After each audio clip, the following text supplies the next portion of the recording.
Marie Alsamour, de l'action à la perception, quand la technologie se met au service de la paralysie cérébrale. Pour bien comprendre l'objet de ma thèse, je vous propose de commencer par un petit exercice. Vous connaissez tous le lac de Louvain-la-Neuve. Eh bien, je vous propose de fermer les yeux, de vous imaginer sur la grande place pour aller faire un tour du lac.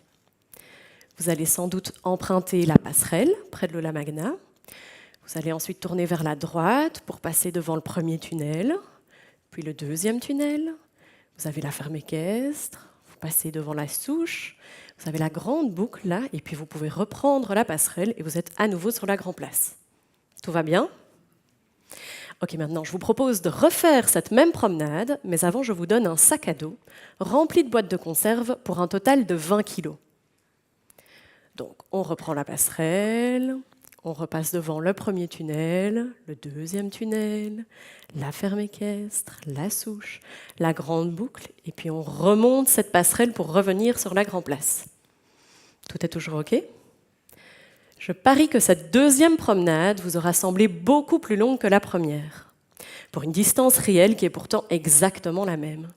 Ceci s'explique par le fait que, en vous donnant ce sac à dos, j'ai en fait rendu l'effort pour pouvoir marcher beaucoup plus important. Et en entravant vos capacités d'action, j'ai aussi eu une influence sur votre perception de l'espace et des distances. Puisque ce kilomètre et demi vous aura semblé en fait beaucoup plus long avec les conserves dans le dos.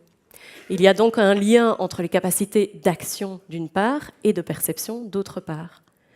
Et en Belgique, chaque année, il y a des centaines d'enfants qui naissent avec des sacs à dos, suite à une lésion arrivée au cerveau durant la vie intra-utérine ou au moment de la naissance. On appelle cette pathologie l'infirmité motrice cérébrale, et je vous parlerai ici d'enfants IMC, comme le petit Berlioz à l'écran. Les problèmes moteurs chez ces enfants sont assez bien définis et assez bien rééduqués. Par contre, les difficultés en termes de perception de l'espace sont, eux, beaucoup moins étudiées, peut-être notamment par manque d'outils appropriés. L'objectif de ma thèse est alors de proposer, grâce aux nouvelles technologies et en collaboration avec des informaticiens et des ingénieurs, des outils diagnostiques qui soient précis pour mesurer les capacités de perception chez les enfants IMC, mais également de bien comprendre leur interaction avec la motricité, et enfin de proposer des outils de rééducation, comme par exemple la rééducation robotiquement assistée, pour pouvoir améliorer les capacités de perception et d'action chez ces enfants. Au jour d'aujourd'hui, on ne peut malheureusement pas complètement retirer ce sac à dos aux enfants IMC.